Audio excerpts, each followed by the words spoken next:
Ya, hari ini kita coba membahas tentang hubungan antara eh, apa namanya paten, salah satu paten yang dimiliki oleh produk kita Subarasi ya.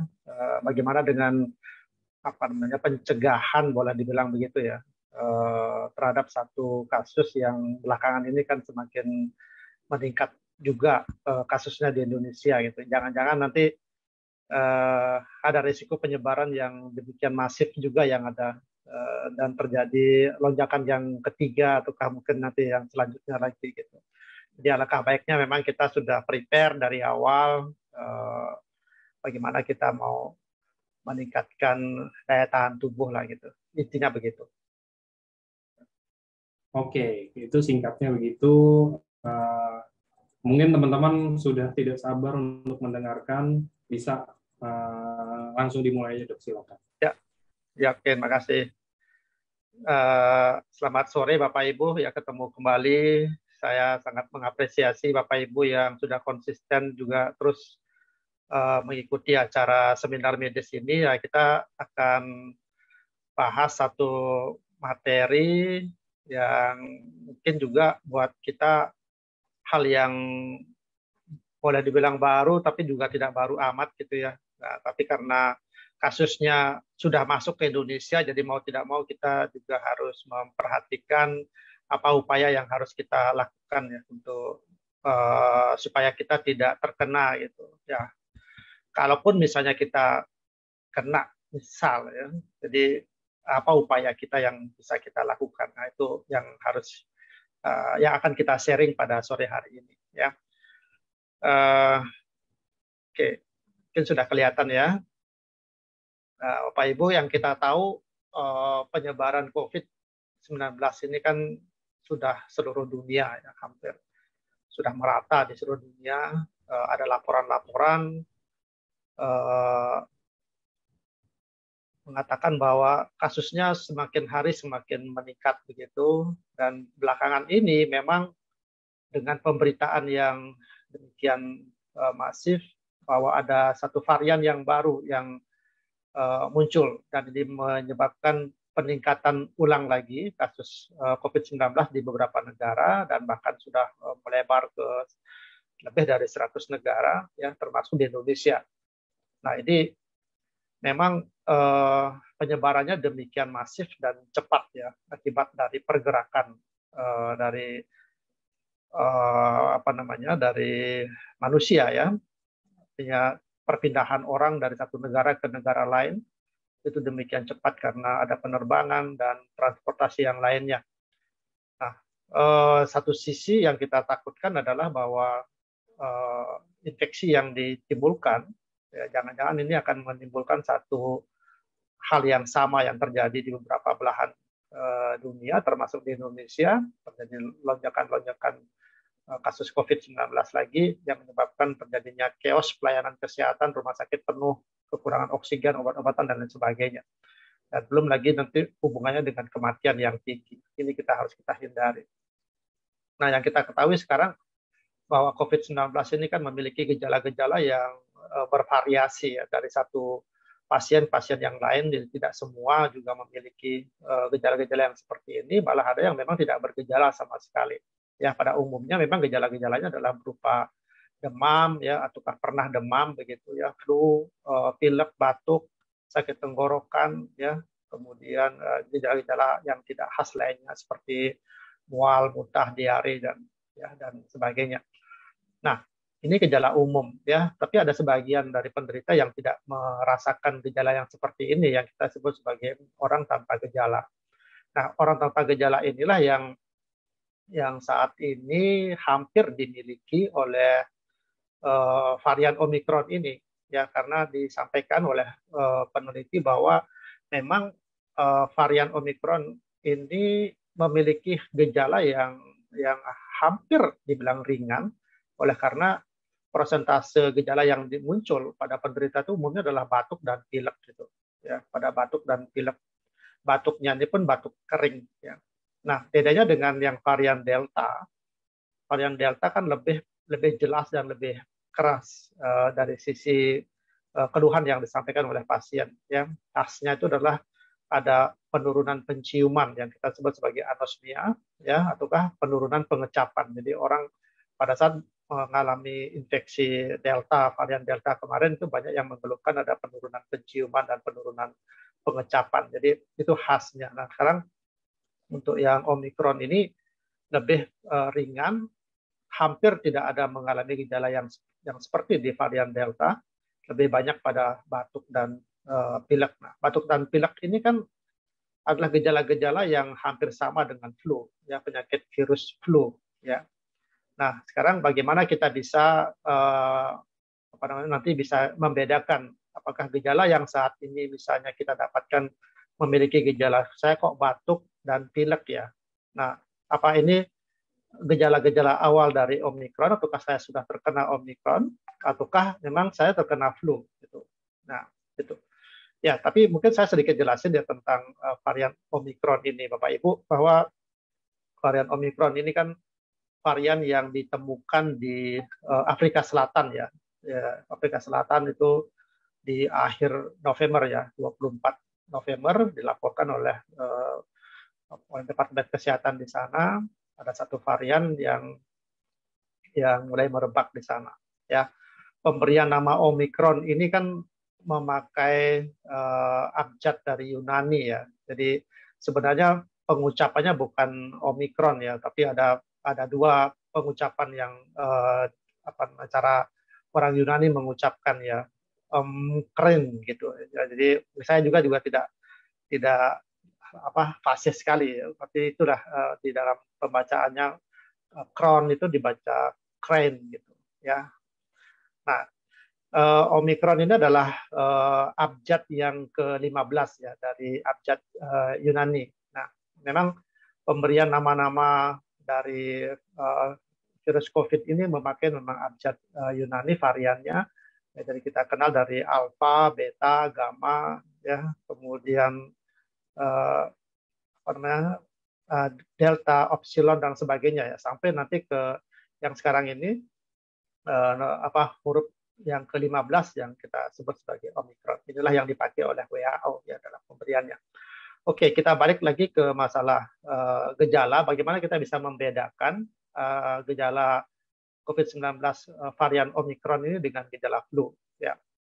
Nah, ini yang bisa saya sampaikan. Dan lagi, gejala flu pada umumnya adalah gejala-gejala yang sering mungkin kita alami. Ya, gejala flu, batuk, demam, ya, mudah lelah, sakit tenggorokan, terkadang muntah dan diare, terkadang ya. Ya, tapi yang khas untuk Omikronnya di sini adalah ada gejala sakit kepala dan batuk kering. Ya, ini tambahannya. Jadi tambahan gejala flu itu lebih mengkhusus lagi adalah gejala nyeri kepala yang agak berat dan batuknya adalah batuk jenis batuk kering gitu. Ya. Nah, ini yang kita harus waspadai ya. Jadi bila mana kita mendapatkan gejala yang seperti itu, yang perlu kita pikirkan adalah apakah kita terpapar nggak dengan pasien yang mengidap COVID-19. Artinya dari sisi ceritanya, apakah selama ini ada bepergian ke luar negeri tidak?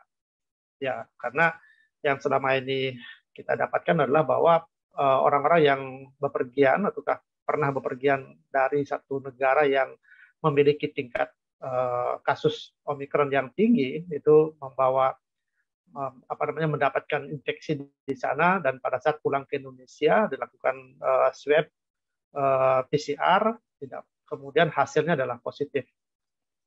Nah, jadi itu yang kita pikirkan ya. Jadi kalau Bapak Ibu sekarang menderita gejala-gejala flu, maka perlu dipikirkan pajanannya. Apakah saya belakangan ini ada kontak nggak dengan orang-orang yang memiliki gejala COVID juga, ataukah yang menderita COVID.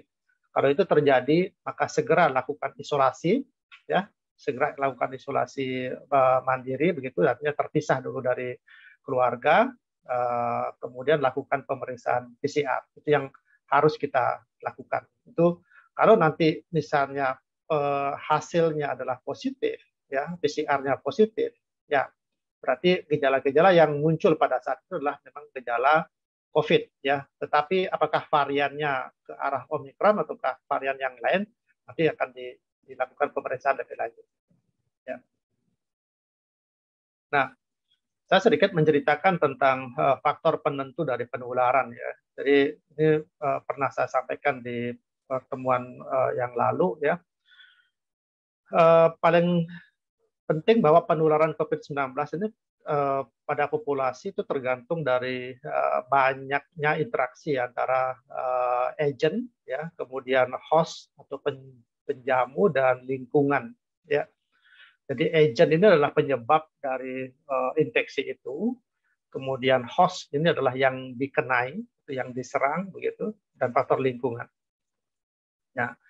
Nah, sekarang kalau kita membahas tentang COVID-19, tentu yang menjadi penyebab ini adalah mikroba virus SARS-CoV-2 ya, yang menyebabkan ini. Nah, sekarang host sebagai penjamunya yang diserang sampai saat ini adalah manusia, begitulah kita sendiri. Dan ada beberapa faktor lingkungan yang memang sangat mempengaruhi ya, tingginya kasus dan sebagainya ya. Termasuk salah satunya adalah memang mobilitas dan kita dan beberapa kebijakan pemerintah dan lain sebagainya ya. Jadi kalau paparan agent kepada penjamu ini juga sangat tinggi ya, oleh karena tidak ada yang menghambat paparannya, itu tentu ini juga akan sangat menentukan ya tingkat angka kesakitan dan kematian dari host atau penjamu. Demikian juga kalau faktor lingkungan sangat memungkinkan, maka itu juga yang meningkatkan faktor-faktor penyebab tingginya ya risiko agent ke host penjamu. Tapi kalau misalnya faktor lingkungan ini sangat baik ya, artinya kebijakan-kebijakan pemerintah juga sangat baik untuk menekan satu upaya risiko dari agent menginfeksi dari host, maka angka kesakitan dan angka kematian pun itu bisa ditekan. Nah, ini yang terjadi sampai saat ini, Bapak Ibu. Ya, jadi kebijakan pemerintah yang dalam hal ini adalah penerapan PPKM ya, ataukah upaya-upaya yang lain ya, dengan upaya dari masyarakat yang demikian sangat kuat ya, akhirnya terjadi penurunan kasus di Indonesia ya. Nah, ini yang saya sampaikan kondisi saat ini ya yang terjadi di Indonesia, bahwa kasus pada bulan September, bulan Oktober, November itu sudah sangat landai sekali kasusnya sampai bulan Desember ini. Nah, akan tetapi khusus untuk varian Omikron ini pada bulan Januari itu mengalami satu angka yang signifikan meningkat ya, yang tadinya kita katakan itu tidak ada sama sekali. Nah, sekarang sudah di angka, kalau tidak salah kemarin di angka 250 kasus. Nah, syukurnya bahwa kasus-kasus itu lebih banyak terkonsentrasi di tempat-tempat isolasi, ya isolasi mandiri itu kayak isolasi terpusat ya. Bisa dibayangkan Bapak Ibu kalau seandainya pemerintah tidak menyiapkan satu kebijakan sebagai karantina mandiri, tentu teman-teman kita yang baru datang dari luar negeri itu membawa virus ke Indonesia dan sudah berbaur dengan orang-orang di sekitar, ya pasti itu akan mengakibatkan satu kasus yang akan cepat sekali penyebarannya ya. Nah, sekali lagi peningkatan kasus Omikron ini memang terjadi oleh karena peningkatan mobilitas ya, terutama pada kedatangan dari orang-orang warga negara yang pernah berkunjung ke daerah-daerah yang memiliki kasus Omikron yang sangat tinggi ya. Jadi pada umumnya adalah seperti itu. Dan makanya karena ada sampaikan di informasi seperti itu, pemerintah mengadakan satu upaya semua orang yang datang ke Indonesia yang melalui penerbangan luar negeri kemudian harus dilakukan isolasi mandiri ya. Ada yang dibedakan, ada yang 10 hari, ada yang 14 hari tergantung dari daerahnya, tempat dari negara yang dikunjungi ya. Jadi, sampai saat ini sudah ada 254 kasus ya, dan itu semuanya adalah pelaku perjalanan internasional ya. Nah, bagaimana upaya pencegahan ya, bahwa upaya pencegahan ini memang ada upaya dari setiap masyarakat ya. Jadi upaya yang sangat optimal dari masyarakat ya. Nah, seperti upaya pencegahan dengan varian-varian yang lain ya. Varian Omikron juga tidak ada hal yang spesifik sih sebenarnya ya. Jadi kita harus melakukan apa gitu. Ya, jadi sama saja dengan varian yang lain termasuk yang kemarin kita alami ya varian Delta. Jadi penerapan apa namanya protokol kesehatan yang 5M ini ya, memakai masker, kemudian mencuci tangan, menjaga jarak, menjauhi kerumunan, mengurangi mobilitas. Ya, ini saya kira memang harus mutlak kita tetap harus lakukan ya. Jadi ini adalah perlindungan pribadi dari kita dan keluarga. Nah, kalau kita sangat adekuat ya melakukan protokol kesehatan yang seperti ini, saya kira apa namanya akan mengurangi potensi kita terpapar virus COVID-19 yang varian Omikron ini ataukah varian yang lain. Ya. Nah, jadi bagaimana kita selalu harus memakai masker ya, harus memakai masker. Jadi kalau kita mau beraktivitas keluar ya, saya sarankan tolong diingat untuk selalu memakai masker ya. Masker yang diwajibkan sebenarnya adalah masker minimal masker bedah ya, atau masker yang lebih kuat lagi misalnya N95 ya, mungkin itu bisa direkomendasikan, atau memakai model yang sekarang ini ya, jadi masker bedahnya taruh di dalam, kemudian masker luarnya boleh memakai masker kain. Jadi paling intinya yang penting ada perlindungan ya di hidung dan mulut kita, karena itulah dua rongga yang bisa menjadi tempat masuknya dari virus ya. Dan yang kedua adalah mencuci tangan. Nah, aktivitas kita di luar, ataukah kita saat beraktivitas sedang di kantor, ataukah aktivitas yang lain, kita sering mengambil ataukah terkena benda-benda yang kita tidak tahu. Itu bekas percikan dari droplet dan sebagainya. Maka sesering mungkinlah kita mencuci tangan. Nah, kadang-kadang kita memakai ada namanya hand sanitizer, kita bawa kemana-mana. Tapi hand sanitizer tidak adekuat ya. Artinya kalau minimal 4-5 kali kita sudah pakai hand sanitizer, sebaiknya memang dilakukan pencucian tangan dengan memakai sabun air yang mengalir. Ya. Selanjutnya adalah kita mengurangi kerumunan. Ya, artinya menghindari kerumunan. Sebaiknya memang tempat-tempat yang yang ramai ya, kita tidak abai dengan protokolnya. Jadi mungkin saran ini dalam kondisi yang sekarang ini mungkin akan sulit ya, karena ya kita sebagai makhluk sosial ya tentu harus beraktivitas, tetapi dengan adekuatnya kita memakai masker, kemudian selalu cuci tangan, walaupun misalnya kita harus beraktivitas dengan komunitas yang banyak, ya mungkin itu akan juga lebih bisa melindungi gitu ya. Nah, kalau seandainya kita melakukan aktivitas duduk ataukah kita berbicara dengan orang-orang yang ada di sekitar kita, mungkin kita selalu harus menjaga jarak. Nah, seperti itu ya. Nah, ini himbauan juga dari pemerintah bahwa dalam hal ini mungkin kurangi dulu untuk melakukan penerbangan ataukah mengunjungi suatu daerah yang sudah melaporkan negaranya terkena kasus Omikron yang tinggi. Jadi ini adalah pencegahan yang kita bisa lakukan agar kita tidak terpapar di tempat itu dan membawa virusnya ke Indonesia. Ya.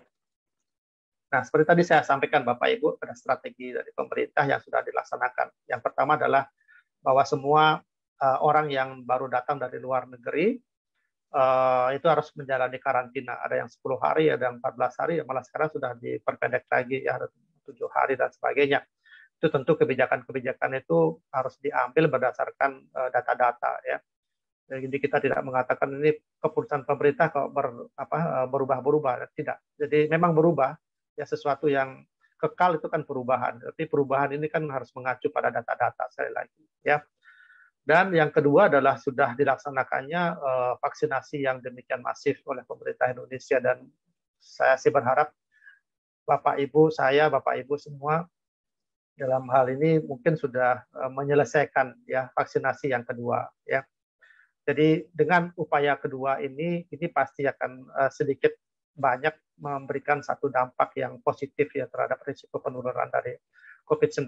Nah, kita sedikit berbicara tentang vaksinasi, Bapak Ibu. Ya, tujuan dari vaksinasi saya kira sudah sangat jelas sekali. Kenapa memang kita mengupayakan agar sebagian besar ataukah seluruh penduduk Indonesia memang sudah tervaksinasi. Tetapi kan tidak bisa kita laksanakan secara serentak karena memang ketersediaan dari vaksin yang demikian banyak dan tidak mungkin itu kita akan penuhi secara singkat. Nah, melalui satu koordinasi yang bagus kan itu ada satu prioritas mana yang harus didahulukan untuk pemberian vaksinasinya dan sebagainya.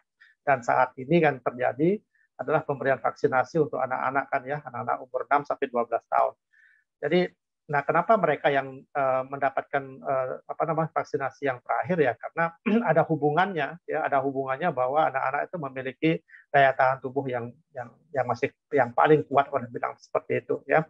Nah, kenapa paling kuat? Ya, mereka lah yang memiliki satu kemampuan tubuh ya untuk selalu menjaga kesehatannya. Dalam hal ini adalah kemampuan dari stem cell-nya itu yang selalu mampu untuk menangkal virus-virus apakah mikroba yang lainnya ya termasuk virus COVID ini. Makanya mereka lah kelompok orang yang yang mungkin paling terakhir yang diberikan ya untuk pemberian vaksinasi ini. Ya. Manfaat dari vaksinasi mungkin sama dengan vaksinasi yang lain adalah merangsang sistem kekebalan tubuh. Jadi saya kira seperti dari data yang disampaikan tadi bahwa minimalnya gejala yang dimiliki oleh pasien yang mendapatkan infeksi dari Omikron ini, terutama pada pasien yang sudah tervaksinasi. Jadi vaksinasi memang tidak akan memberikan kekebalan 100% ya terhadap virus, tapi paling tidak kekebalan yang kita miliki itu mengurangi angka kesakitan yang akibat dari Omikron itu. Ya, buktinya adalah sudah kita nyata seperti itu. Ya, jadi kemudian kalau dengan tubuh kita yang semakin sehat, tentu angka virulensi yang dimiliki oleh orang tersebut, misalnya dia akan menularkan ke orang lain, itu mengurangi risiko ya karena angka virulensinya kecil ataukah lebih rendah daripada kita tidak tervaksinasi gitu ya. Kemudian kalaupun tertular dengan COVID-19 itu dampaknya tidak terlalu berat ya. Ini yang kita alami kemarin pada saat terjadi gelombang 1 dan gelombang 2, banyak orang-orang yang terkena itu belum tervaksinasi. Jadi pada saat itu kita bayangkan banyak kematian yang terjadi pada orang-orang yang memiliki kekebalan tubuh yang rendah ya, terutama pada orang-orang yang mengalami komorbid ya. Nah, pada akhirnya nanti kalau misalnya vaksinasi ini sudah terjadi pada sebagian masyarakat, itu akan didapatkan herd immunity, jadi komunitas yang berkelompok gitu ya. Nah, inilah yang nanti kita harapkan bahwa pada akhirnya nanti COVID-19 ini pun sebagai penyakit yang umum ya, penyakit yang umum seperti gejala flu yang lainnya. Jadi memang akan ada satu kebiasaan yang sebelumnya tidak pernah kita lakukan ya. Jadi mungkin dengan melalui kejadian ini, jadi kita selalu akan menjadikan satu kebiasaan adalah memakai masker. Jadi kemana-mana kita keluar rumah kita memakai masker. Mungkin dulu tidak pernah kita memperhatikan itu. Kita akan lebih sering mencuci tangan, baik itu dengan air mengalir, kita memakai hand sanitizer ya. Dan ya tentunya ada satu hal kejadian kebiasaan itu mengurangi suatu aktivitas untuk berkelompok ya. Nah, inilah yang sangat ditekankan oleh pemerintah ya, bahwa vaksinasi memang harus segera dilakukan ya. Jadi saya katakan bahwa ayo kita dukung vaksinasi, jangan lagi ada satu komentar-komentar yang negatif terhadap vaksinasi. Kita yakin bahwa vaksinasi ini pasti akan memberikan manfaat yang luar biasa ya. Nah, kenyataannya bahwa di luar negeri itu masih ada yang anti vaksin, Bapak Ibu ya, sampai melakukan demo ya, menentang vaksinasi itu dikatakan sebagai uji coba dan lain sebagainya, bahwa vaksinasi itu adalah satu mafia yang dilaksanakan oleh pabrik obat dan lain sebagainya ya. Itulah yang terjadi ya. Ya, kemudian ada juga yang yang tidak memakai masker dengan kerumunan yang demikian banyak ya. Jangan-jangan, nah ini kan kita ngomongin gitu ya, jangan-jangan kejadian meningkatnya vaksinasi yang ada di luar sana itu akibat dari hal ini. Jadi karena banyaknya orang yang masih tidak percaya dengan kekuatan vaksinasi, ya, kemudian ketidakpatuhan mereka dalam menjalankan protokol kesehatan, salah satunya adalah memakai masker ini pada saat mereka akan berkunjung ke luar begitu, ya kemungkinan besar memang akan terjadi satu transmisi lokal yang demikian masif terjadi di situ. Nanti kita bisa kebayangkan, ya, bahwa inilah yang terjadi di sana, ya. Jadi adanya ini kejadian yang seperti di Inggris misalnya, sampai mereka rusuh dengan petugas keamanan, ya, jadi protes mereka terhadap vaksinasi, anti vaksin. Jadi mereka tidak menyetujui bahwa mereka akan divaksinasi seperti itu. Sedangkan pemerintahnya memang menggenjot, ya. Nah, di Indonesia mungkin tidak pernah kita mendengarkan ada kelompok-kelompok yang yang menentang, ataupun ada yang 1-2 orang yang mungkin kita bisa abaikan lah begitu, ya. Pada akhirnya kan mereka juga nyadar sendiri gitu, ya, bahwa vaksinasi ini memang sangat sangat penting, ya. Nah, ini saya sampaikan ada data Bapak Ibu, ya, bagaimana peranan dari vaksinasi itu terhadap jumlah pasien yang dirawat dengan jumlah kematian, ya. Ini perlu saya sampaikan Bapak Ibu, yang mungkin bagi yang masih belum mempercayai, tapi saya yakin Bapak Ibu yang hadir di Zoom ini pasti sudah tervaksinasi, ya. Tapi inilah yang bisa kita sampaikan kepada teman-teman kita yang mungkin masih ketakutan atau masih belum percaya. Jadi ini data tahun 2021 yang saya sampaikan bahwa kasus kasus COVID, ya, itu ada terjadi pada pasien 97,6% pada pasien yang tidak tervaksinasi, dan ada kejadian 2,4% pada pasien yang sudah tervaksinasi. Ya, jadi ini faktanya, ya. Jadi pasien dengan yang terkena COVID yang belum tervaksinasi itu pasti memiliki angka infeksi yang lebih tinggi daripada pasien yang sudah tervaksinasi. Nah, dari pasien yang mengalami infeksi tersebut, ada 98,6% yang harus dirawat di rumah sakit. Ya, itu bayangkan, ada 98,6% yang harus dirawat di rumah sakit. Kemudian dari yang sudah tervaksinasi hanya 1,4% saja yang dirawat di rumah sakit. Wah, ini angka yang sangat jomplang sekali ya kalau kita lihat, ya, perbedaannya sangat jauh sekali. Nah, bagaimana dengan tingkat kematian? Nah, ini yang bisa kita jadikan sebagai alasan bahwa pasien dengan yang sudah tervaksinasi itu memiliki angka kematian yang rendah, ya, angka kematian yang rendah. Artinya dengan kekuatan imunitas yang dimiliki oleh pasien tersebut, ya, bisa mengurangi, ya, kegagalan organ yang diserang oleh COVID-19 ini. Jadi yang menyebabkan kematian. Nah, ini yang bisa kita jadikan sebagai data. Jadi pentingnya warga memang harus untuk dilakukan vaksinasi, ya. Jadi ayo Bapak Ibu yang ada di RT, RW, desa, ayo kita tetap galakkan, sampaikan bahwa jangan sampai kendor untuk pemakaian masker bila mana kita memang harus ke luar rumah, ya. Oke, nah ini yang juga yang terjadi, ya. Jangan-jangan sekali lagi saya sampaikan bahwa angka kesakitan ataukah angka kasus Omikron yang tinggi di Eropa, di Amerika, atau daerah-daerah negara-negara yang lain, ya, Cina juga sudah mulai masuk, ya, mulai melakukan lockdown dan sebagainya. Jangan-jangan mereka sudah melakukan abai, ya, terhadap protokol kesehatan. Jadi seperti di Inggris, turnamen-turnamen sepak bola sudah memberikan peluang buat penonton untuk datang ke stadion, kemudian mereka pun datang tanpa memakai masker. Coba kita lihat begini, ya. Bisa dibayangkan bahwa kejadian di sana juga sudah mulai naik, dan berita di India juga kasus Omikron juga semakin meningkat, ya. Nah, Bapak Ibu, tadi kan saya sudah sampaikan bahwa ada 3 faktor, ya, yang menjadi penyebab untuk penularan, ya. Jadi penyebab, agent, kemudian host, penjamu, dan lingkungan, ya, faktor lingkungan. Nah, kita akan berfokus sekarang ke masalah host atau penjamunya yang diserang, ya. Nah, anggaplah kita sekarang dalam kondisi tubuh kita dalam kondisi yang sehat, ya, dalam kondisi yang sehat. Tetapi kita sekarang punya umur, ya, seperti saya misalnya umur 49 tahun mencapai 50 tahun. Jadi walaupun misalnya sekarang kita dalam kondisi yang tidak sakit, artinya tidak memiliki penyakit komorbid begitu ya. Perhatikan dengan lifestyle kita yang kita terjaga, ya kita jaga dengan baik. Misalnya kita makan makanan yang sehat, ya 4 sehat 5 sempurna, jumlah dan volumenya juga kita atur, ya. Kemudian melakukan olahraga, kita beristirahat, ya dengan baik, pengendalian emosi dan lain sebagainya. Itu beberapa contoh-contoh yang kita katakan sebagai healthy lifestyle. Ya, ini pasti akan membuat tubuh kita akan semakin terjaga begitu ya. Apalagi kita tidak memiliki penyakit-penyakit komorbid ya.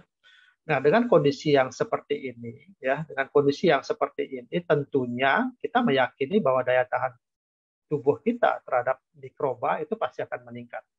Jadi ilustrasinya seperti itu. Jadi pada saat kita memiliki dalam kondisi yang sehat, ya, dalam kondisi yang sehat itu artinya tubuh kita dalam hal ini adalah daya tahan tubuh kita ataukah organ-organ vital yang kita miliki, ya, paru-paru, jantung, ya, dan pembuluh darah ataukah aliran darah itu dalam kondisi yang demikian sehatnya, ya. Dengan tidaknya kita sedang dalam kondisi sakit kronis, yang dalam ini kita sebut sebagai komorbid, itu juga yang akan memperkuat kondisi organ-organ vital kita. Ditambah sekali lagi, ditambah kebiasaan kita sehari-hari memang menerapkan hidup dalam hidup yang sehat. Gitu. Ya, sekali lagi kondisi inilah yang menyebabkan daya tahan tubuh kita terhadap mikroba dalam hal ini adalah virus itu pasti akan meningkat. Jadi sangat akan berbeda kalau seandainya kita memiliki kondisi tubuh tidak sehat, ya, apakah oleh karena terserang infeksi ataukah saat ini kita menderita suatu penyakit komorbid, ya. Tentu komorbid ini juga akan menurunkan ya kesehatan kita secara umum, ya, sehingga mengakibatkan daya tahan tubuh kita akan lebih turun, ya, ataukah mengalami penurunan dibandingkan dalam kondisi tubuh kita yang sehat.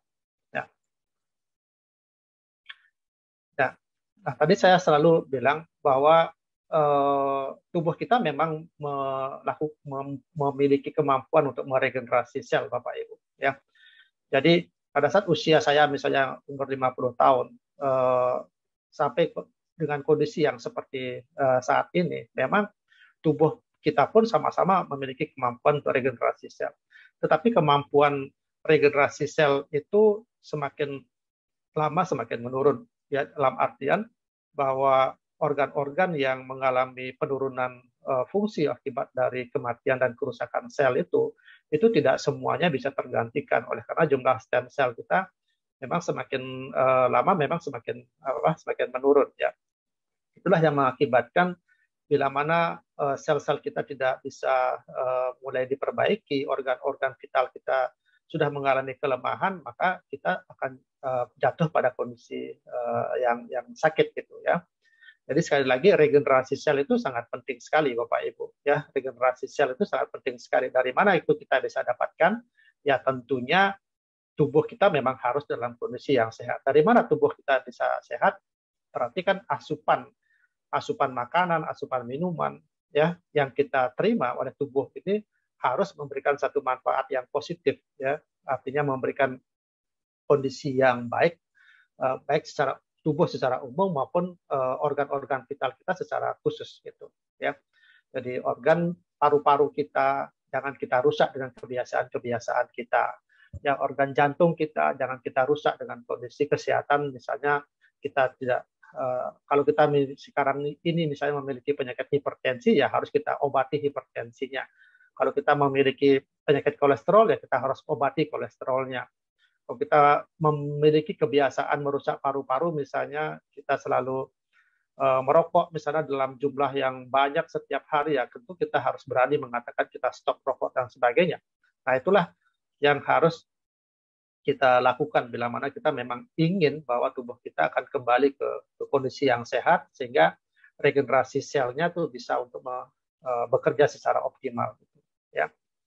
Nah, ini yang saya katakan bahwa sampai kita bertambah umur, ya stem cell yang ada di dalam tubuh kita itu pasti akan memiliki kerja yang tidak optimal lagi, ya, sehingga kita semakin tua mungkin akan mulai sudah muncul satu kondisi-kondisi sakit, ya, organ-organ yang tadinya tidak sakit sekarang muncul lagi keluhan-keluhan yang ditimbulkan begitu, ya. Jadi sel-sel yang rusak dan mati itu yang tidak cepat untuk diregenerasi, itulah yang mengakibatkan tubuh kita akan menjadi sakit. Nah, akibatnya apa? Imunitas tubuh akan menurun, ya, sehingga muncullah penyakit-penyakit yang degeneratif itu, penyakit kronis itu mulai muncul. Nah, kondisi ini yang kita yang kita harapkan tidak terjadi secara masif juga gitu, ya. Kita menginginkan bahwa ada proses regenerasi yang bisa kita aktifkan kembali, ya.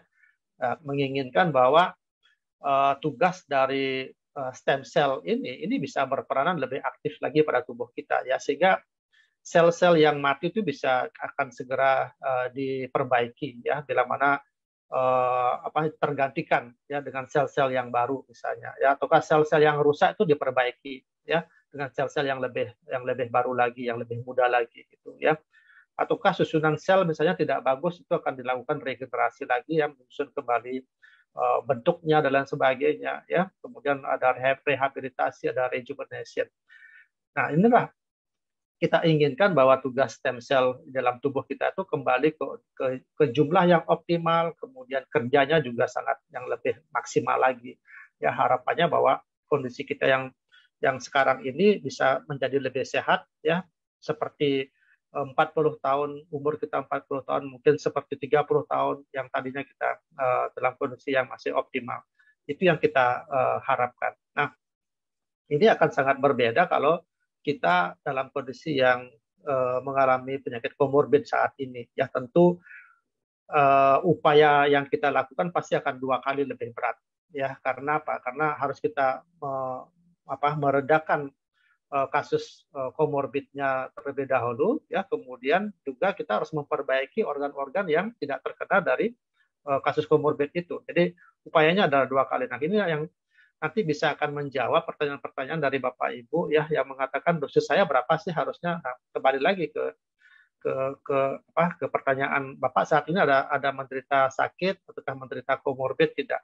Tentu akan berbeda, ya, kalau tadinya ada orang yang tidak sakit saat ini atau tidak menderita komorbid. Jadi nanti ini berdasarkan pemakaian dosis dan sebagainya. Ini, ya, tapi nanti kita akan bahas lebih jauh lagi tentang hal itu. Tapi yang saya katakan bahwa dalam kondisi kita saat ini bahwa semakin tua umur, kemampuan dari stem cell kita untuk melakukan 5 tugas ini pasti akan lebih menurun.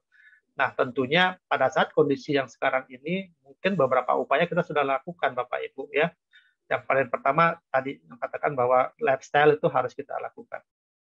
Yang tidak ada salahnya sekarang kita mengkonsumsi suatu produk makanan kesehatan misalnya, ya, yang kita yakini bahwa ini akan memberikan satu dampak yang positif juga, ya, sangat besar sekali manfaatnya, yang kita kenal sekarang sebagai SOP Subarasi. Nah, mungkin kok sekarang ke SOP Subarasi, Dok, masalah COVID gitu, ya. Nah, ini ada lain ceritanya. Jadi saya berbicara tentang bagaimana menyehatkan tubuh kita, ya, menyehatkan tubuh kita dalam hal ini adalah regenerasi selnya.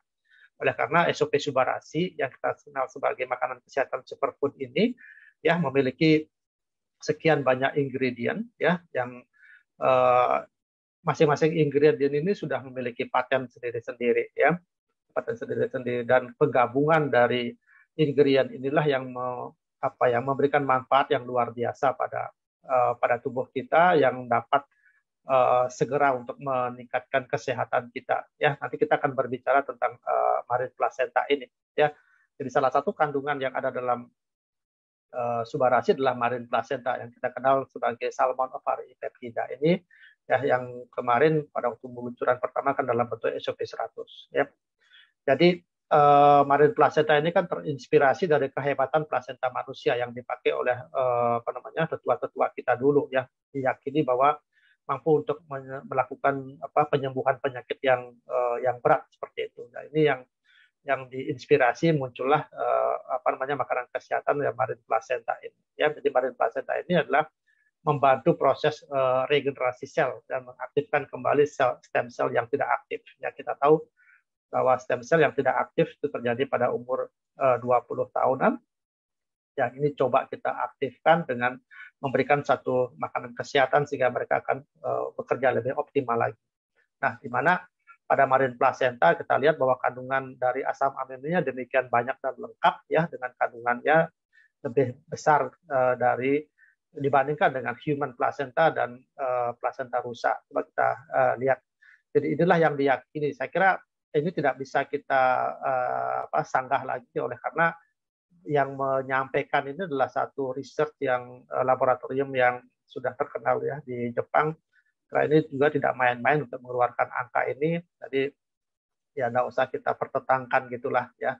Artinya di sini asam amino ada yang esensial dan non esensial yang memiliki kekhususan yang berbeda-beda, dan ini diyakini bahwa itulah yang akan mengaktifkan kembali stem cell yang ada di dalam tubuh kita. Ya. Nah, Bapak Ibu, dalam SOP Subarasi kan kita sudah mengetahui ya bahwa ada memiliki 4 paten, dan salah satunya adalah cell regeneration effect. Jadi inilah kemampuan yang sudah ada dan memang kandungannya ini adalah Marine Placenta yang memiliki kemampuan untuk ini. Jadi kita yang sudah mengkonsumsi ini atau Bapak Ibu nanti bisa merekomendasikan kepada saudara kita, teman kita, silakan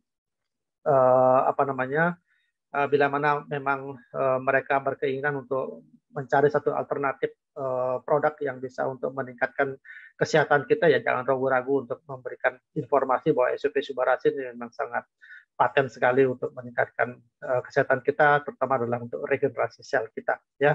Di samping nanti manfaat-manfaat yang lain ya tergantung dari paten-paten yang dimiliki, dan kita kaitkan dengan keluhan-keluhan yang disampaikan dari orang yang kita mau berikan produk ini gitu ya.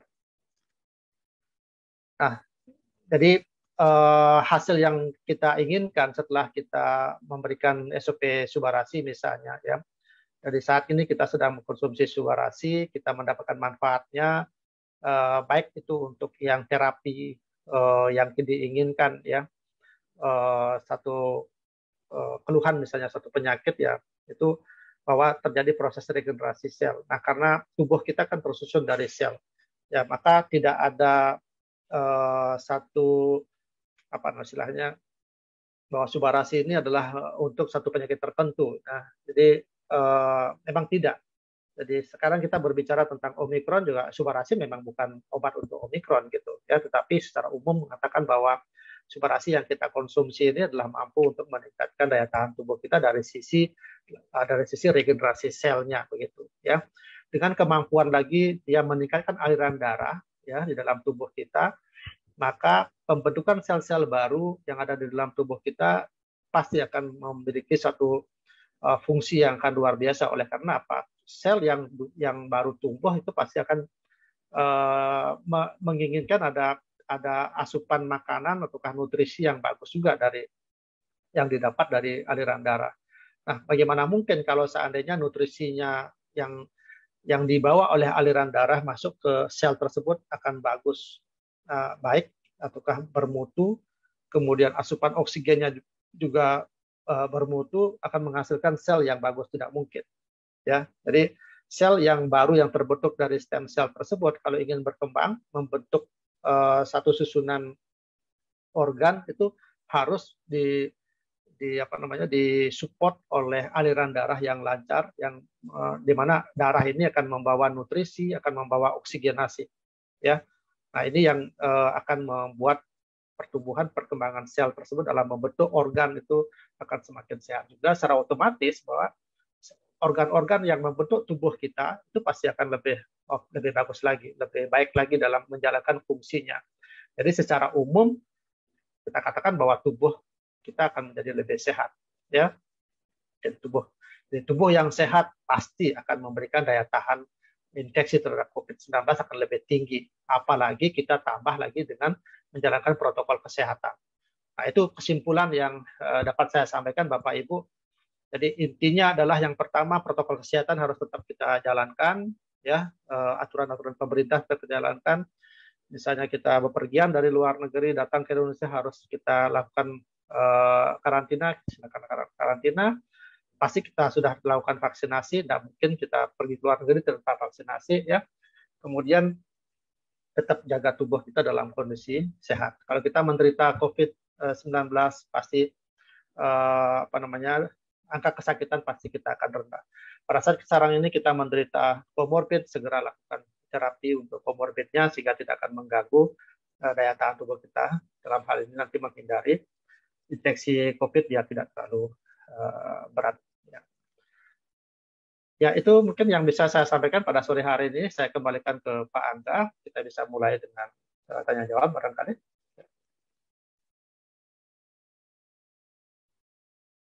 Silakan Pak Angga. Oke, Dok. Mungkin teman-teman boleh kalau yang mau tanya.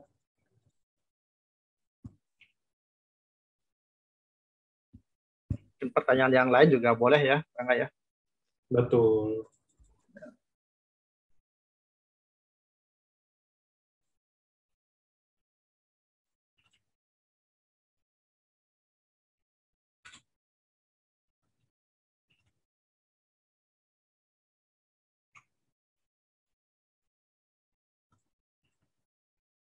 Silakan Bapak Ibu kalau yang ada yang mau bertanya, silakan raise hand barangkali sehingga bisa dilihat ya. Ya, selamat tahun baru juga Ibu Bapak Ibu ya. Semoga sehat selalu. Yes, barusan menjelaskan. Permisi mau tanya barusan menjelaskan apa ya? Kecuali pertanyaan itu ya, menjelaskan apa artinya maksudnya Dokter Buana nanti kasihan harus menjelaskan dari awal lagi. Jadi intinya tadi itu kita menjelaskan tentang hubungannya mungkin regenerasi sel, apa butuhnya sih regenerasi sel dan hubungannya apa sama COVID gitu ya. Oke. Nah ini pertanyaan untuk autoimun. Dok, mungkin bisa dibantu dok. Kalau untuk autoimun itu baiknya konsumsi apa? Subarasi kah atau Utsukushi kah?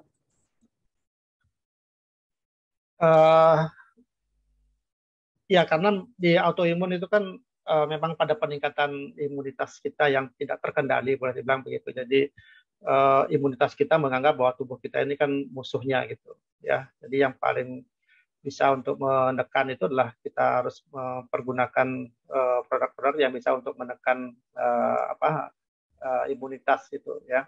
Bukan dalam artian apakah Utsukushi tidak karena meningkatkan imunitas, tidak juga seperti itu pengertiannya. Jadi nah, ada kandungan-kandungan tertentu yang ada di dalam produk kita yang memang memiliki fungsi untuk itu ya. Jadi nah, ternyata sekarang imunitas itu kan kalau kita lihat ada beberapa faktor-faktor penyebabnya ya. Nah, Subarasi dan Utsukushi memang memegang peranan juga di sana ya. Jadi jangan terlalu terpaku bahwa ketakutan kita mengonsumsi Utsukushi misalnya. Oh, di sana kan ada kemampuan paten untuk peningkatan imunitas, itu bukan itu pengertian ya yang dimunculkan ketakutan kita sehingga orang autoimun tidak boleh mengkonsumsi Utsukushi. Justru kalau saya kalau bisa kita konsumsi keduanya itu akan lebih bagus lagi ya. Jadi kalau misalnya kita mau mengkonsumsi Subarasi silakan, mau konsumsi Utsukushi juga silakan, karena di sana ada kandungan yang sama sebenarnya, yang sama-sama memang memiliki kemampuan untuk itu. Ya, silakan Bapak. Siapa yang bertanya mau minum Subarasi silakan, Utsukushi juga silakan. Ya.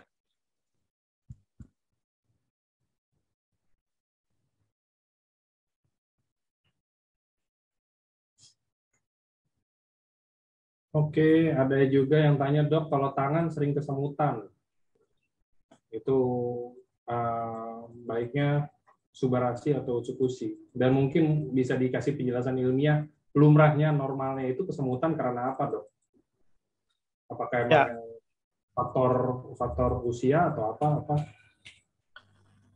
Ya, kesemutan itu umumnya oleh karena istilahnya asupan oksigen ya, asupan darah yang menuju ke daerah tangan itu mungkin terhambat ya. Itu yang pertama. Yang kedua bisa karena sudah menurunnya fungsi dari saraf kita yang disebut sebagai neuropati ya.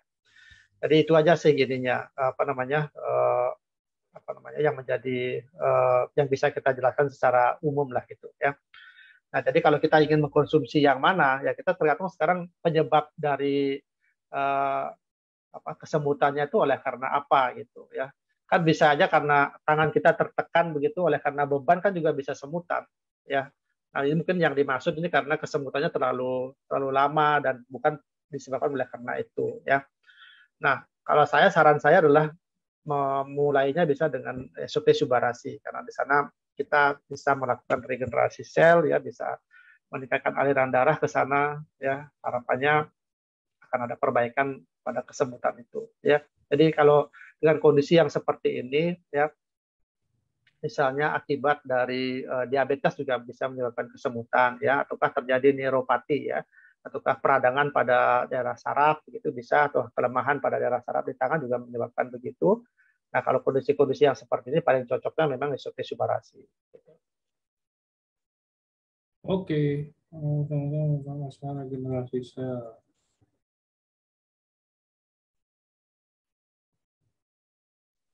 Oke, ini ada pertanyaan untuk regenerasi sel. Dok mau tanya kalau kita lagi mau meregenerasi sel ya, terus kita disertai dengan makan makanan pola makan kotor apa segala macam kayak begitu, itu menghambat nggak sih, menghambat regenerasi sel? Apakah dengan udah konsumsi Subarasi artinya ya udah kita akan regenerasi dengan begitu aja walaupun kita mau ngapain pun itu?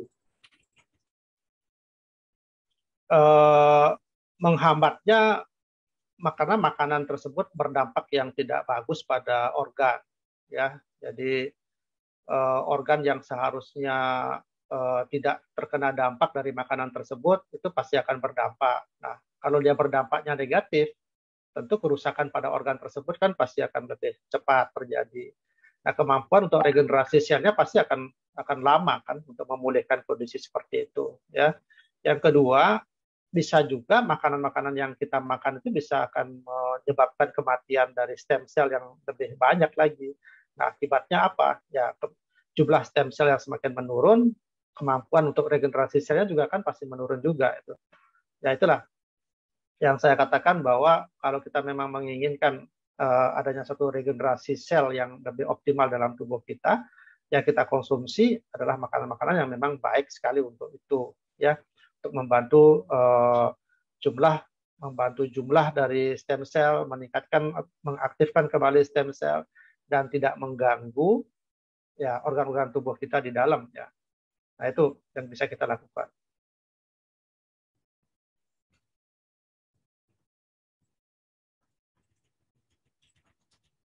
Oke.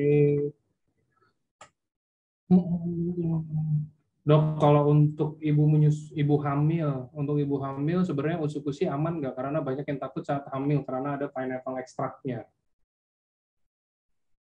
Itu semua kan makanan kesehatan saya kira ya. Usukusi ya itu makanan kesehatan Bapak Ibu ya. Mungkin ibu-ibu yang masih khawatir tentang hal ini. Jadi uh, masa kehamilan juga membutuhkan nutrisi yang bagus kan ya. Jadi jangan terlalu khawatir.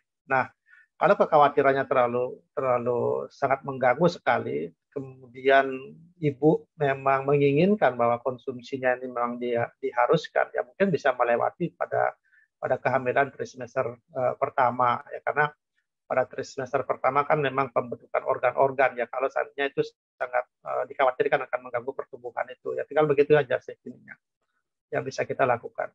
Ya, tapi kalau saya punya pandangan bahwa sepanjang ini memang makanan kesehatan, ya semua makanan kesehatan tentunya memang pasti memberikan manfaat yang positif ya buat tubuh kita.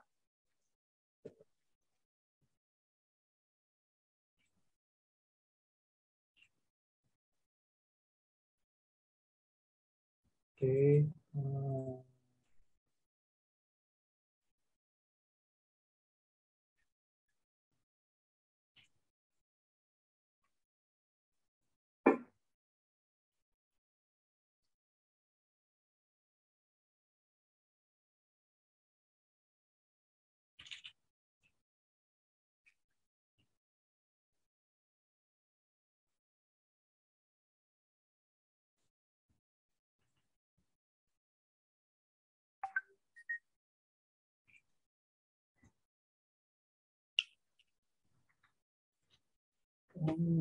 Untuk alergi dok, bagusnya apa dok? Kalau alergi, eh, ya bisa SOP, bisa usukusi sebenarnya ya, karena di sana kan ada kandungan antioksidan ya, bisa juga menekan proses alergi juga ya. Jadi bisa aja sih mau SOP mau mau usukusi.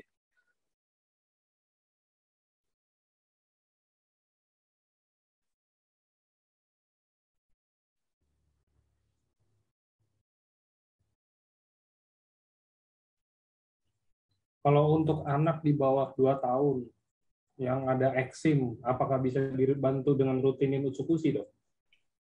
Boleh aja ya. Mungkin dosisnya aja yang dikurangin dari dosis yang dewasa ya. Kalau mau dicampur juga dengan subarasi juga akan semakin bagus juga ya. Eh, akan tetapi dosisnya mungkin kita sesuaikan. Jadi tidak seperti dosis yang dewasa itu aja.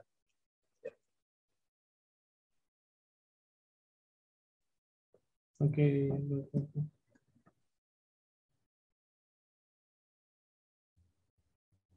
Kalau untuk kolesterol yang tinggi ya, ini ada tanyaan kolesterol yang tinggi itu boleh ya, silakan mau subarasi, mau mau sukusi, silakan ya Bapak Ibu, karena ya perkembangan apa ilmu kedokteran juga sangat kencang sekali ya. Jadi penggunaan dari apa namanya probiotik itu di peneliti-peneliti banyak mengatakan bahwa probiotik bisa menurunkan kolesterol seperti itu ya. Dalam artian dia bisa menekan asupan penyerapan kolesterol ke dalam tubuh gitu ya. Jadi walaupun di dalam subarasi memang ditekankan di sana untuk aliran darahnya itu fungsi yang lain, tetapi persekusi juga memegang peranan yang lain juga, fungsi juga untuk menurunkan kolesterol juga bisa sebenarnya. Jadi mau dikonsumsi, alangkah bagusnya misalnya kalau kita join ya mix minum subarasi dan usukusi.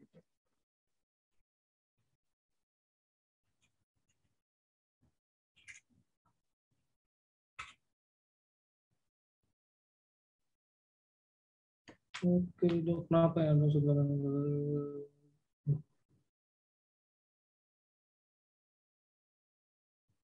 Nah, ini juga ada yang nanya. Dok, kalau untuk Ya, bayi kelainan jantung, berarti kelainan jantung kalau bayi itu berarti memang udah dari lahir ya? ya. Bisa dibantu dengan subarasi? Ya tergantung sekarang kelainan jantungnya yang mana ya. Kalau kelainan jantungnya memang masih berurusan sama perkembangan dari jantungnya itu pasti bisa karena regenerasi selnya bermain di sana. Ya, banyak apa namanya anak-anak yang mengalami kelainan jantung, misalnya penutupan jantungnya terganggu gitu ya. Setelah diberikan subarasi itu malah ada yang malah sangat membaik ya ininya. Subarasi juga membantu pembentukan pembuluh-pembuluh darah baru di jantung begitu ya. Jadi tidak ada salahnya dicoba saja diberikan ya. Pasti ada manfaatnya itu. Yang saya bisa katakan pasti ada manfaatnya buat anak itu gitu ya. Sekarang apakah jantungnya akan diperbaiki? Ya karena subarasi bukan untuk apa untuk jantung saja gitu ya. Ya syukur-syukur kalau misalnya paten regenerasi selnya berguna buat jantungnya gitu, sehingga ya keluhan di jantung itu pasti akan membaik gitu kalau kalau memang prosesnya ada di sana gitu.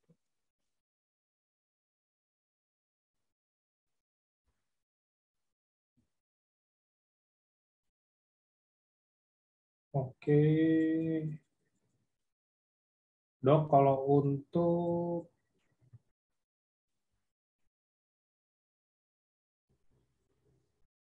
kalau untuk hypertiroid, nah kita juga ada pernah tuh saya pernah ada bikin tentang hypertiroid. Kira-kira bisa terbantu nggak sih dengan subarasi, dok?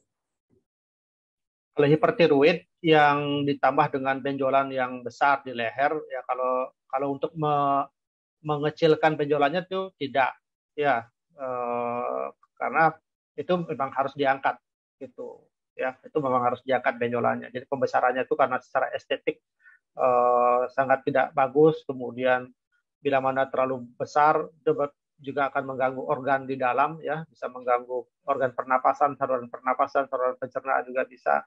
Nah, itu sebaiknya memang apa namanya diangkat.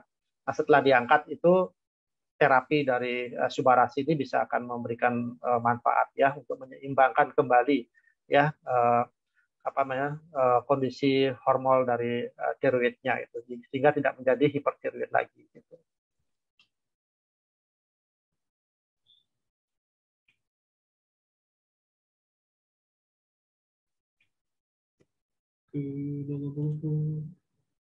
Nah, kalau untuk mata itu kita bisa bilang itu regenerasi nggak, Dok? Kalau misalkan dari silinder, ada plus mungkin, ada minus gitu loh. Itu termasuk regenerasi nggak sih, Dok, kalau kita konsumsi Subarashi? Bisa termasuk itu, ya, bisa termasuk itu. Kan memang ada penurunan kemampuan ya dari apa namanya dari lensa ya, dari visus, dari penurunan dan sebagainya. Itu bisa coba kita bantu dengan Subarashi. Kalau ditambahkan lagi dengan Lutinsap kalau memang mau ya, kan ada produk kita yang yang pembeliannya secara redemption itu bisa kita beli dengan Lutinsap, itu juga sangat membantu ya. Banyak kok pasien-pasien dengan mengalami itu kembali minusnya jadinya berkurang ya, plusnya juga jadinya apa namanya berkurang gitu ya. Oke, Dok, mau tanya sampai sekarang. Kalau untuk flek di wajah, ya kalau untuk flek di wajah mungkin bisa ya, Dok, ya, karena kita juga kalau nggak salah yang Ya, ada paten yang ketiga kan. Jadi untuk apa namanya untuk flek itu kan untuk di Subarashi bisa juga diberikan itu. Kemudian kalau usukushi juga memang memang memiliki kemampuan untuk di sana juga ya untuk kesehatan kulit. Ya. gulanya sama. Dok, kalau untuk pasien diabetes yang gulanya 194, apakah konsumsi Subarashi 1 saset ngefek?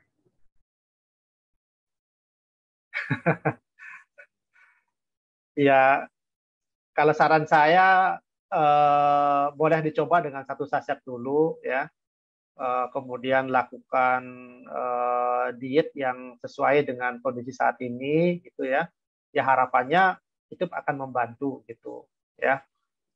Kalaupun misalnya kita minumnya 5 saset tetapi pola hidup kita tidak sesuai dengan dietnya diabetes ya nggak ada artinya ya. Makanya eh, ya pemahaman kita harus kita samakan dulu ya Bapak Ibu bahwa makanan kesehatan ini bukan bukan obat gitu ya, bukan obat untuk diabetes, bukan obat untuk hati, bukan obat untuk jantung gitu ya. Tapi ini kan kita ngomongin masalah sel.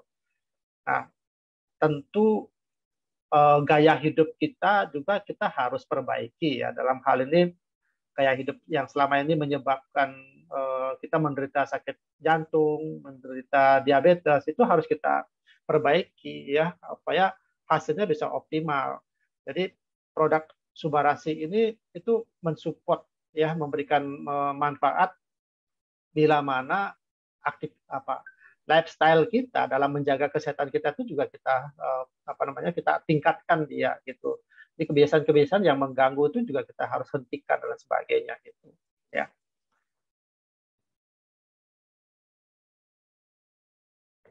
Oke, Pak Pak Angga bisa jelasin lagi ya mungkin kalau tentang hal yang itu ya. Di pertanyaannya 1 saset itu. Jadi memang kita tidak bisa samakan satu orang dengan orang yang lain. pokoknya bahasa awamnya gini mungkin ya teman-teman. Kalau mungkin mau yang bahasa awam, badan kan manusia itu beda-beda. Ada yang makan makan sambal dikit sakit perut, ada yang makan sambal banyak malah justru nggak sakit perut atau apa, itu aja udah beda-beda karena genetik manusia itu mungkin beda-beda, benar ya, Dok, ya.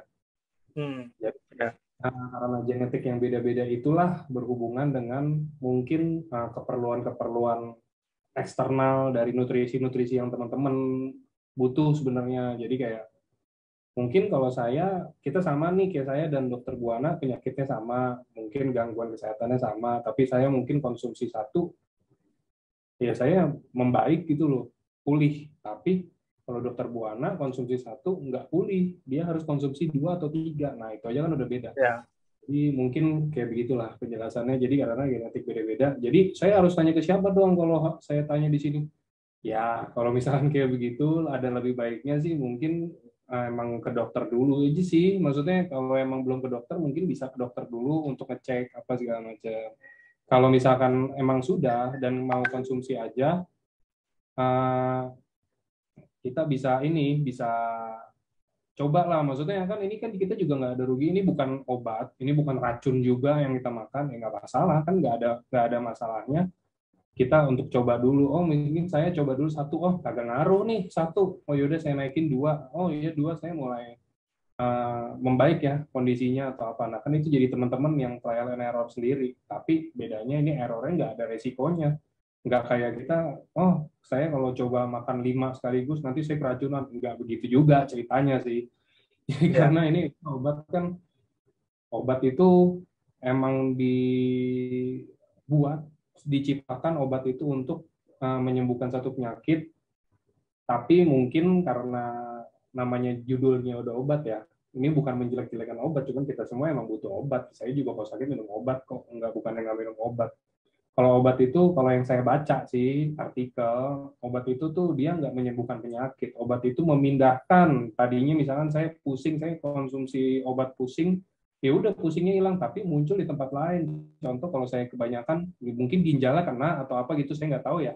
Maksudnya logika logika dasarnya itu seperti itu. Jadi dia hanya memindahkan sakit yang di A jadi yang di B.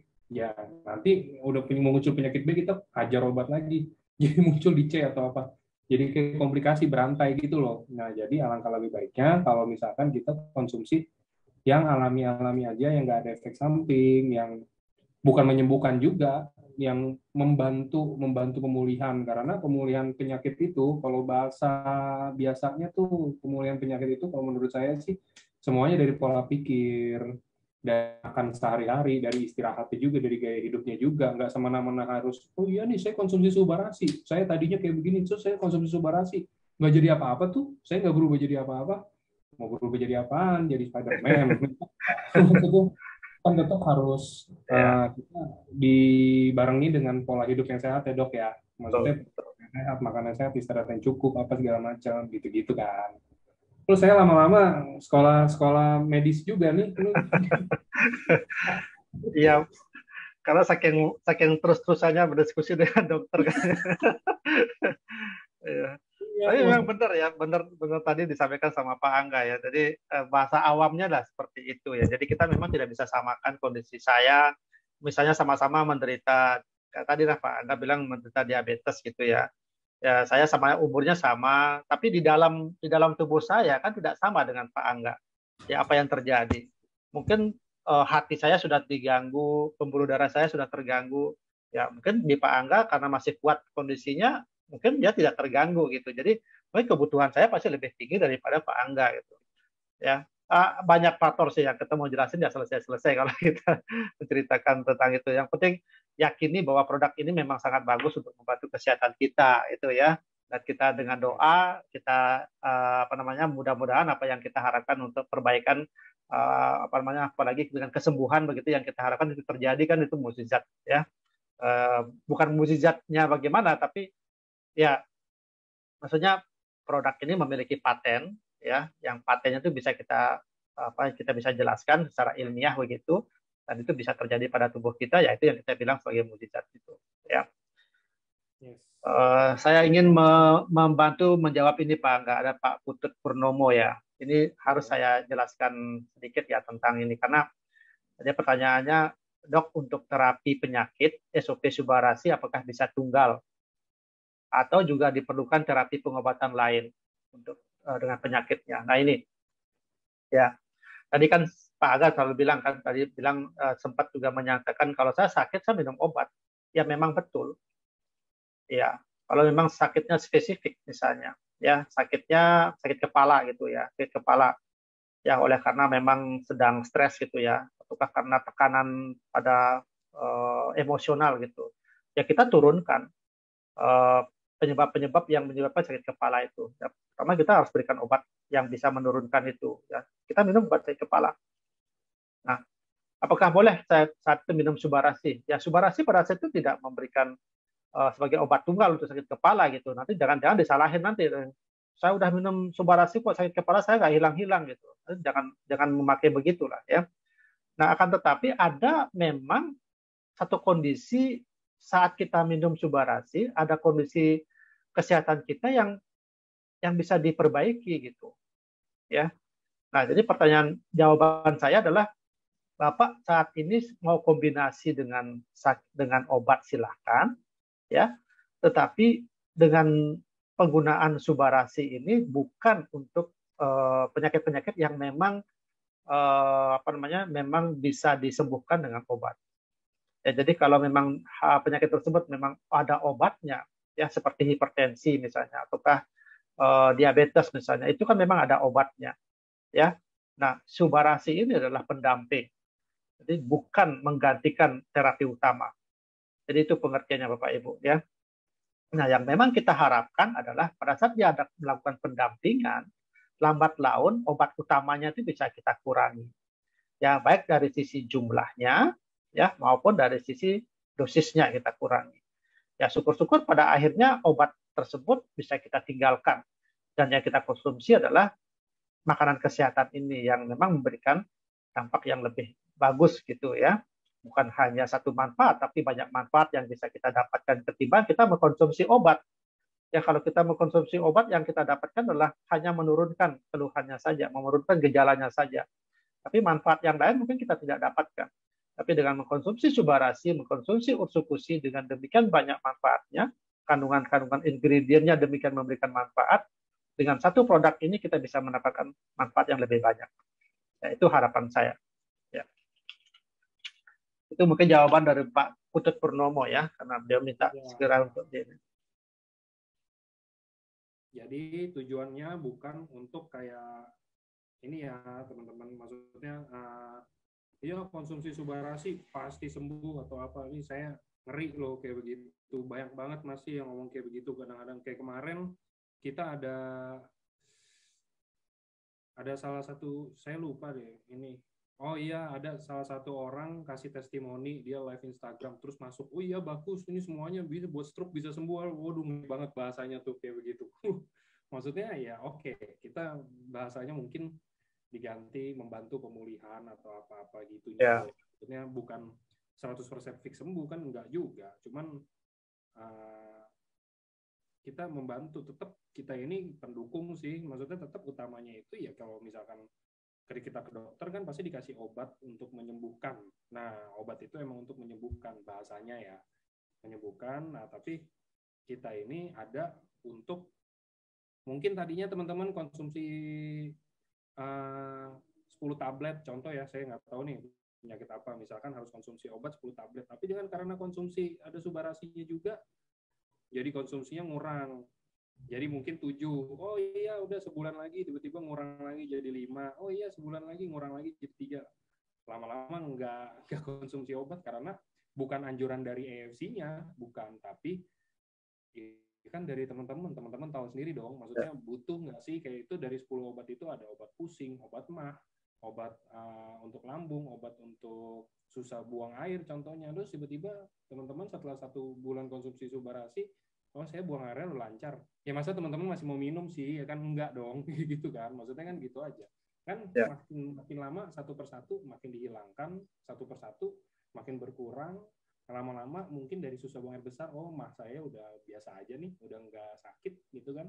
Biasanya saya telat makan semenit aja udah mahnya kambuh tuh, hebat banget tuh manusia ya, makan semenit telat kambuh mahnya. Tapi kan ada aja ya, maksudnya kan nggak ada yang tahu. Terus udah dikurangin dong obat mahnya ya kan, terus pusing udah jadi nggak pusing lagi. Ya masa masih mau minum lagi? Ini kayak saya lagi sehat walafiat sekarang, tiba-tiba saya minum Panadol. Saya nggak pusing nggak apa, minuman kan nggak mungkin punya dong, ya kan? Ya kayak gitu aja sih sebenarnya logikanya. Oke, kita lanjut ke pertanyaan berikutnya. Pertanyaan berikutnya tuh, nah ini ada yang tanya juga, dok, kalau untuk konsumsi Subarasi untuk penderita diabetes biasanya selisihnya berapa lama sebelum pakai insulin, dok? Oh, itu nggak ada ini. Sama saja dengan makanan kesehatan tidak berpengaruh mempengaruhi apa namanya aturan suntikan insulin ya, itu tidak ada pengaruhnya. Ya kan, suntikan insulin kan biasanya diberikan sesaat sebelum makan kan gitu ya. Ya, atau kalau misalnya pasiennya sering lupa-lupaan itu misalnya ya sebaiknya sih suntikan insulin diberikan sesudah makan gitu. Yaitu eh, lakukan seperti yang sudah dilakukan selama ini, jadi tidak banyak mempengaruhi. Oke.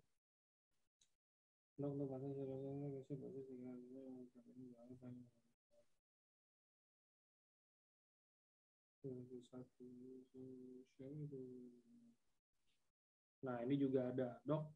Bagusnya konsumsi Subarasi atau Utsukushi itu di waktu kapan, Dok? Apakah setelah makan, ataukah sebelum makan, ataukah pas kapan?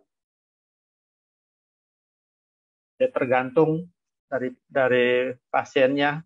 Ya. Kalau saya menganut sistem yang begini ya, bagaimana enaknya pasien gitu. Ya, bagaimana maunya pasien silakan. Orang makan aja kita kan mau jam berapapun itu boleh kan makan. Nah, cuma kan yang menjadi kekhawatiran kan begini. Utsukushi dan Subarasi ini kan produknya mahal gitu. Ya, produknya mahal. Nah, kalau misalnya kita berikan berbarengan dengan makan yang kita konsumsi, kalau seandainya makanan tersebut membawa satu dampak yang negatif terhadap ingredient dari Subarashi maupun Utsukushi kan kasihan gitu. Nah, itulah makanya pandangannya mengatakan sebaiknya memang sebelum makan gitu. Ya supaya perut kita dalam keadaan yang kosong.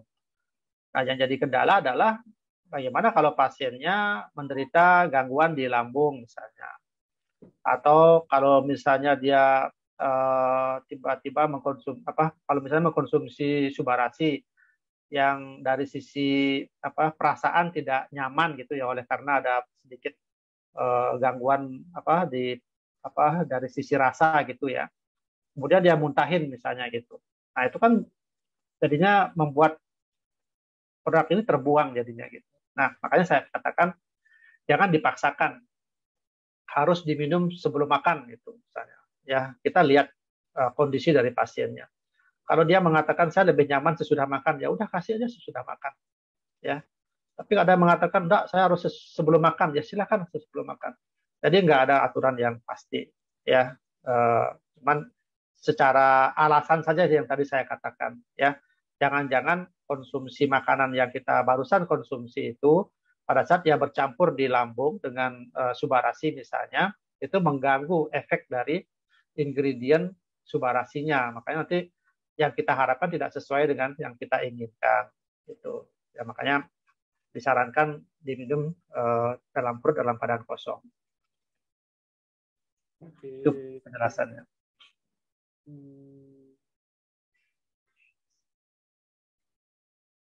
Oke, apakah ada yang masih mau bertanya lagi, teman-teman?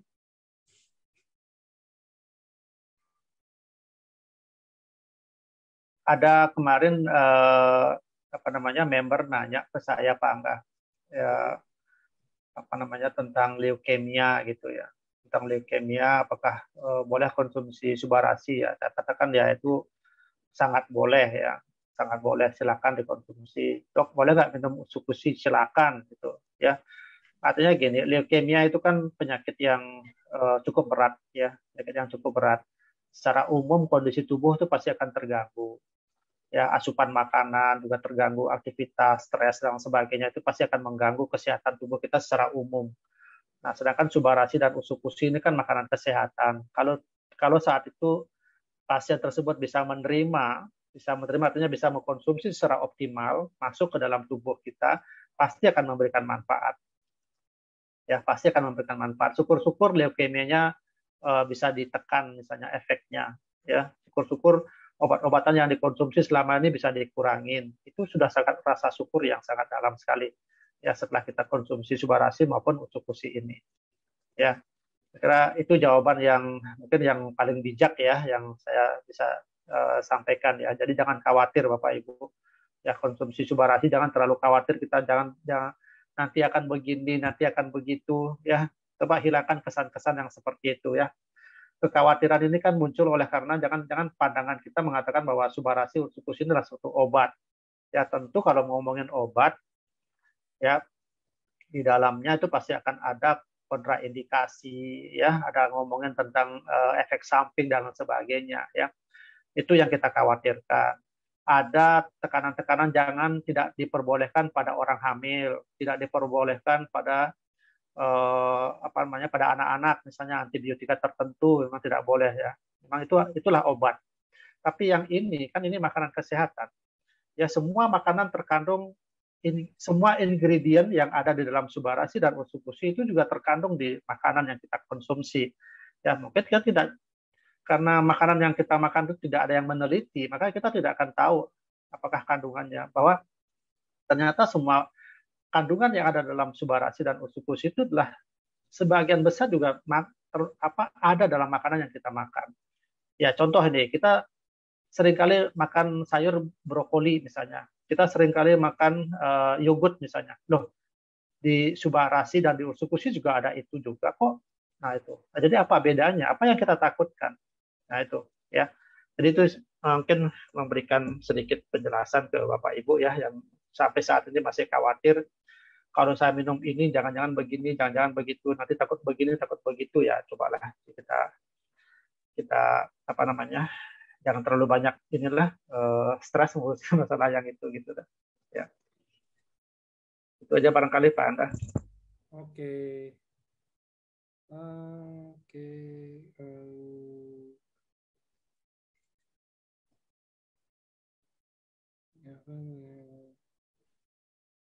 Oh ya, ini untuk hepatitis B, ya. Ya, untuk hepatitis Ya, ini B, dok. Mungkin untuk banyak hepatitis B. pertanyaan. Untuk hepatitis B, ya saya jelasin dulu, ya. Kalau orang kena hepatitis kembali lagi, ya, itu yang pertama pasti ada pengendalian dari sisi makanan yang dikonsumsi, ya. Tidak dikurangin ininya, dikurangin itunya, gitu. Ya, akibatnya apa? Secara umum kondisinya agak sedikit menurun, ya. Nah, makanya kalau kita lihat dari kemampuan paten Utsukushi kan di sana ada hepatitis juga, ya, untuk penurunan kadar hepatik gitu, ya. Nah, yang saya sarankan memang menyarankannya adalah ke Utsukushi karena di situ memang ada patennya. Tapi bolehkah minum subarasi? Tentu boleh gitu, ya. Tapi nanti dari sisi apanya? Dari sisi regenerasi selnya, nanti dia berperan pada perbaikan sel-sel hati gitu, ya.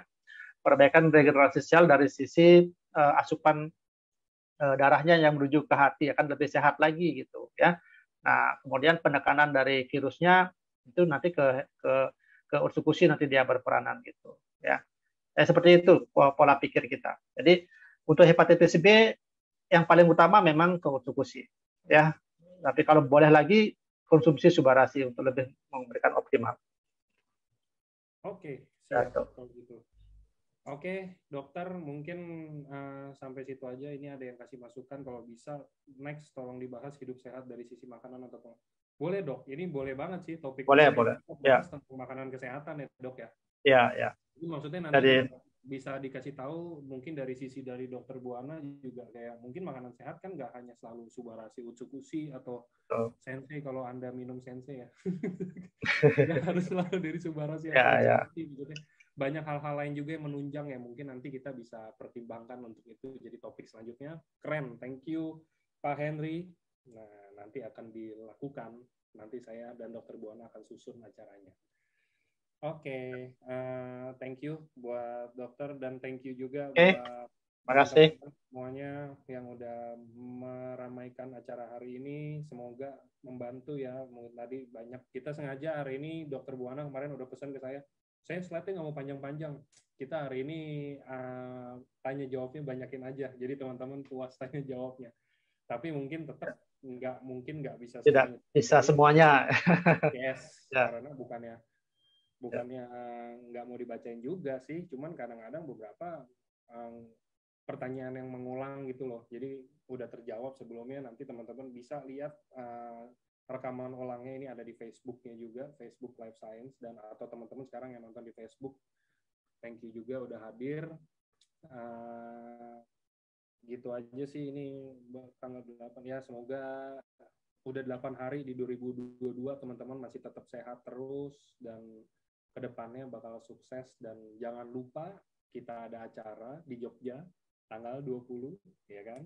Jadi bukan Jogja sih, di Magelang, di Borobudur. Jadi semoga teman-teman bisa hadir. Nanti seperti biasanya Dokter Buana juga sepertinya hadir di sana. Jadi teman-teman yang mungkin pertanyaan hari ini belum dijawab bisa langsung tanya head to head ya kan.